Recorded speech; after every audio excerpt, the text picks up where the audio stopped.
여러분 반갑습니다. 시바쌤입니다.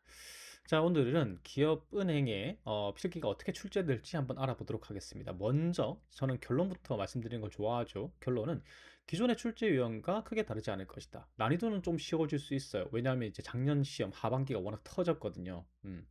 자, 그리고 기업은행의 출제 유형이 이제 따로 있죠. 제가 좀 이따 설명드리겠지만 이런 유형이랑 그 다음에 또 지문도 좀 특징이 있어요. 기업은행에서 늘상 이제 출제되는 지문들이 있는데 그 지문들에 대한 친숙도, 좀 친해져야죠. 기업은행에서 보통 얘네들이 내는 게 있기 때문에 이 내는 유형이나 지문에 대한 친숙도가 보통 성적을 좌우합니다. 작년에 있잖아요. 합격자분들이 공통적으로 말하는 게 어려운 시험은 맞았다. 근데 풀지 못할 시험은 아니었다. 이렇게 이제 얘기하시는 분들이 있고, 떨어지신 분들 중에, 와, 지금까지 쳐본 NCS 중에 가장 힘들었다. 이렇게 말씀하시는 분이 있는데, 어, 이때까지 쳤던 NCS 중에서 가장 힘들었다라고 말하시는 분들이 대부분이 뭐냐면, 이런 지문을 풀어본 적도 잘 없고요. 일단 NCS 자체를 금융 NCS로 공부하지 않았고, 기업은행 중심으로 공부하지 않은 분들이 되게 많아요. 그러니까 여러 은행을 찔러보고 그 중에서 하나 친 게 이제 기업은행. 이걸 갖다 기업은행을 쳤던 분들이 보통 많이 어려웠다 이렇게 하셨거든요. 근데 기업은행을 보통 이제 타기술에서 준비하셨던 분들은 어차피 나올 거 다 나왔다 이런 반응이었거든요. 올해도 마찬가지일 겁니다. 출제 유형이나 이 기업은행에서 보통 출제하는 유형이나 아니면 이제 이런 지문들에 친숙하면은 성적이 잘 나올 수밖에 없는 시험이에요. 그리고 워낙 이게 복잡하다 보니까 이게 조금 계산이 복잡한 문제가 많거든요. 사고가 복잡한 문제도 많고. 그래서 기본기가 정말 중요합니다. 뭐 세트 문제를 어떻게 푸는지, 푸는 순서는 어떻게 문제를 푸는지, 연산 스킬 이런 것들이 굉장히 중요합니다.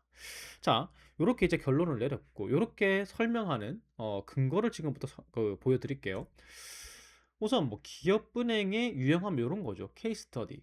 그러니까 보통은 이렇잖아요. 세트 문제가 나오더라도 세 문제다 문제 해결이고 세 문제다 뭐 수리고 뭐 이런 건데 이제 그 대표적으로 케이스 스터디라는 이제 기업은행의 유형은 지문이 한 개가 있고요. 뭐 중소기업 분석 자료 이런 게 나와요. 그리고 뭐 1번 같은 경우에 수리 문제, 계산하는 거. 2번 같은 경우에는 문제 해결, 이게 대출 승인이 되는지 안 되는지, 뭐 이렇게 들어가고, 세 번째 같은 경우에는 자원 관리의 최적화 문제, 가장 유리한 거는 무엇인가, 뭐 이렇게. 뭐 진짜 심한 경우 이때까지 이제 다섯 문제 한 지문에 다섯 문제가 딸려온 경우도 있었어요. 중소기업 분석 자료를 쭉 주고요.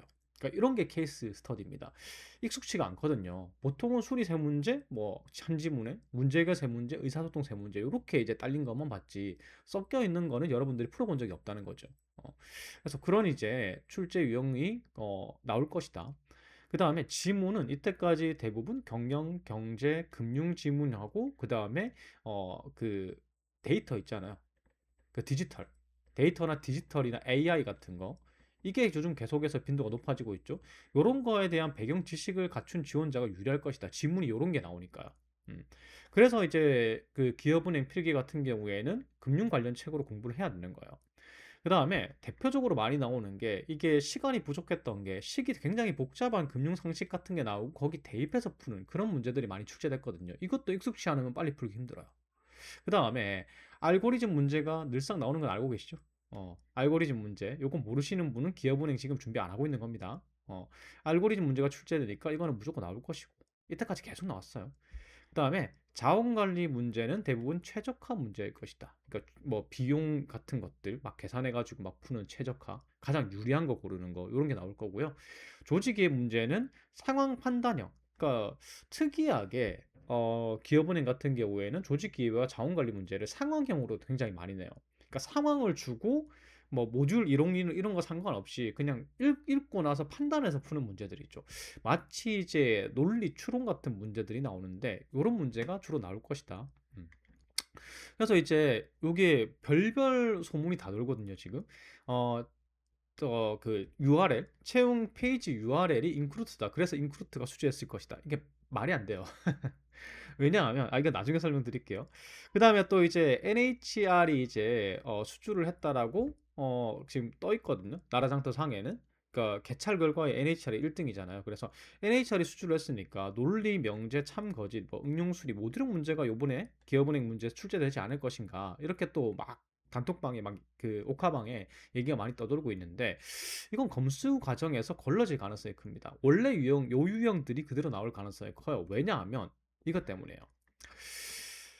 일단 채용 대행사가 NHR인가 인크루트인가 NHR이 가능성이 좀 더 높긴 하죠. 왜냐하면 이제 그 나라장터 입찰 이제 그 자료에 보면은 과업지서라는 게 있죠. 어떻게 일해 주십시오. 요 자료가 있는데 이 자료에 보면은 어 그 채용 사이트 구축이 없어요. 홍보만 있어요. 홍보만. 이 말은 무슨 말이냐면 인크루트랑 이때까지 계속 인크루트였거든요. 채용 사이트가. 이거는 연간 계약으로 해가지고 계속 이제 쓸 가능성이 높습니다. 왜냐하면 이제 정규직만 뽑는 게 아니고 많이 뽑잖아요. 기업은행 여러 직무들을 많이 뽑고 단기 일자리도 많이 뽑고 이렇게 해야 되다 보니까 그걸 채용 플랫폼을 연간 계약해서 계속 쓰는 거죠, 그냥. 그래서 과업지서상의 플랫폼 구축이 없기 때문에 그 플랫폼 자체가 인크루트라고 해서 이게 인크루트가 대행한다. 이건 말이 안 됩니다. 인크루트가 가면 지난 2018년 정도부터 해서 계속 했어야 되거든요, 이게. 음. 근데 이제 기업은행 같은 경우에 채용 대행사와 많이 상관이 없습니다. 이게 건보 같은 경우가 이렇죠. 채용 대행사가 뭐 바뀌건 말건 이때까지 문제 해결이 계속 유지되어 온 기간인데 이게 왜 그러냐면 둘 다 공통점이 있어요. 독특한 출제 방식 때문입니다. 보통의 회사들은 대행사가 결정이 되면 그 대행사한테 맡겨요. 출제가 어떻게 해라, 그 다음에 자기소개서는 뭐 어떻게 해라, 이거 다 맡기는데 기업은행하고 건보는 그러지 않습니다. 그러니까 이게 건보의 NCS 출제를 어떻게 해라는 과업지서인데 검열 과정이 있어요. 그러니까 문제를 출제하잖아요. 2배수 출제를 하고요. 그 다음에 요게 이제 문항이나 이런 거 있잖아요. 문항이라는 거 갖다가 합숙 검수를 실시해요. 어. 그래서 이게 어떻게 감수를 할 것인지를 갖다가 기업은행하고 사전 협의를 하는 거죠. 그러니까 수정을 할 건지 재출제를 할 건지. 그러니까 제 예상은 이겁니다. 이때까지 문제 결이 거의 유지가 됐어요. 큰 변화가 없었어요. NCS 같은 경우에는. 그러면 예시 문제가 있는 거예요. 예시 문제가 있고 이런 문제들을 내주세요라고 이제 기업은행에서 얘기를 할 거고 대행사는 그거에 따라서 맞춰서 출제를 할 뿐인 거죠, 이게. 그래서 지금 보면 2013년도부터 쭉 뜯어보자고요. 빨리빨리 뜯어볼 건데 2013년에 보면은 필세대용으로 출제를 했다. 지문의 길이가 길더라. 세트형 문제가 대부분이더라. 지문은 IBK 기업 관련이더라. 요때는 이제 쉬웠다죠. 쉬웠다. 상반기 때는. 근데 까다로운 문제가 몇 문제 있었다. 근데 하반기 때는 NCS가 가장 어려웠다. 이때까지 쳤던 시험 중에서 가장 어려웠다. 분명히 같은 대행사가 있을 텐데. 난이도 조절 실패죠. 어. 근데 사실은 이제 뭐 유형은 똑같아요. 논리 판단을 하거나 자료 해석하거나 상황 판단 해석이 요구되는 문제가 많았다. 이게 제가 그 기업원의 유형이라고 했잖아요. 그리고 계속 이제 2023년인데 상반기에는 겁나 쉬웠다. 음료 계산하는 게 있었다. 이게 뭐 방정식 이런 게 아니에요. 그러니까 표에 나와 있는 거예요. 뭐 주문서. 그 다음에 소스 코드. 이때부터 그냥 계속 나온 거죠. 알고리즘 문제가. 그 다음에 은행 대출이 가능한지 판단하는 문제. 이게 이제 상황 제시 케이스 스터디 유형들. 하반기는 중간에 나가고 싶었다. 지문이 되게 어려웠다는 거죠. 이분 금융 NCS 책으로 공부 안 한 거예요. 그 다음에 이제 2024년도에요. 그냥 거의 연도를 바뀌었다는 걸 제가 말씀을 안 드리면 비슷해요. 이제 알고리즘에서 혼절했다. 알고리즘 문제가 나왔다는 거고 일정 스케줄링, 그러니까 최적화 문제죠. 이게 자원 관리에서.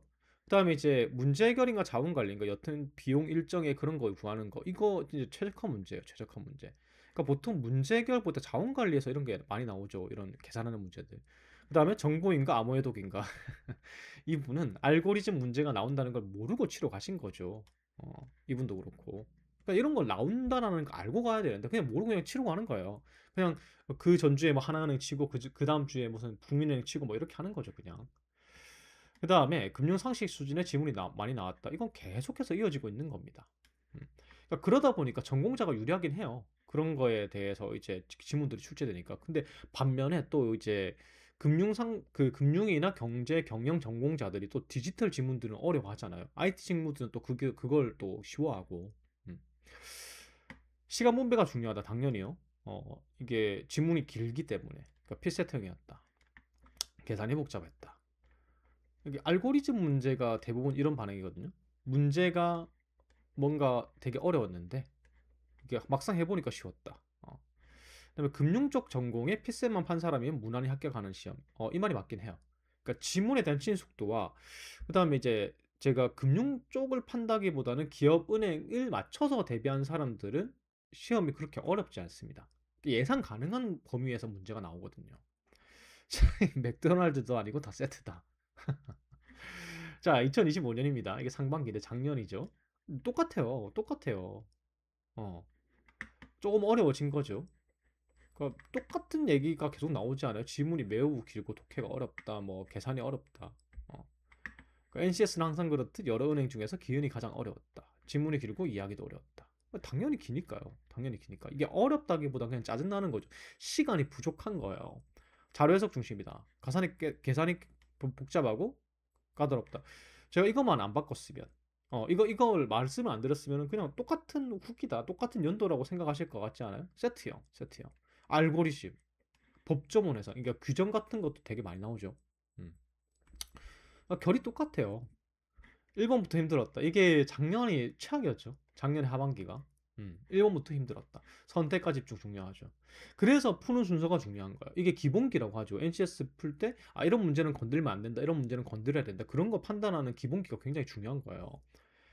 이게 아무리 준비해도 운 아닌가? 운 아닙니다. 운 아니에요. 시험 끝나고 후회도 안 들었다. 그러니까 너무 어렵다는 거죠. 다 풀 수 있는 거, 다 풀 수 없는 거니까 골라서 풀어야죠. 어, 공부 좀 더 할 걸 생각도 안 났다. 이거는 골라 풀어야 되는데 이분이 골라서 못 푼 거예요. 골라서 안 푼 거예요. 어떤 문제가 할 것 없이 시간이 너무 터무니없이 부족했다. 그러니까 맞출 수 있는 문제를 건드려야 되는 거예요. 어차피 배점은 다 똑같잖아요. 어, 작년에 이제 TOP였다. 제일 어려웠다. 옥하방에 다 20문제씩 찍었다더라. 올해 뭐 초반에 난이도는 좀 조절을 하긴 하겠죠. 근데 어렵긴 어려워요. 대표적으로 제가 말씀드린 이제 기업은행의 유형 자체가 지문이 길 수밖에 없거든요. 어, 한 지문에 세 문제가 표준이다. 이분은 사전 정보가 아무것도 없이 가셨죠. 이게 사전 정보가 중요한 거예요. 사전 정보가 기업은행이 계속해서 똑같은 유형 내는데 여러분들은 그냥 금융 NCS 책만 보고 가시잖아요. 그것만으로 부족하고 NCS 금융 NCS 이게 그 기업은행이 어떤 문제를 내는지 딱 알고 그거에 맞춰서 준비를 해야 되는 거죠. 이디야 쿠폰은 뭐 정신치료인가? 작년에 이디야 쿠폰을 줬죠. 시험 이제 치고 나서. NCS로 후드로 펴놓고 커피로 치료를 하는 거죠. 순서 맞추기랑 불일치 조합은 정말이지. 와, 이게 욕을 써놔서 제가 블라인드를 한 거예요. 어. 그러니까 시간이 부족했다라는 의견이 근데 작년 하반기만 어려웠던 게 아니고 다 그랬어요. 이때까지 그랬어요. 이때까지. 그러니까 이런 것도 많이 나오죠. 발췌독이 안 되게 만들어놨다. 그러니까 보통 내용일치 같은 경우 우리가 스캐닝 해가지고 단어 찾아가지고 위로 올라가서 뭐 정답 찾고 이러는데 그게 안 되게 단어까지 위에 바꿔놨다는 거죠. 보기에 있는 단어와 이런 거. 그러니까 이자 계산, 손익 계산, 근로인사 보상휴가, 그러니까 자료 자체가 다 그런 직무 관련이다. 은행 금융권에. 그다음에 산식 계산 문제가 많이 나오긴 했다.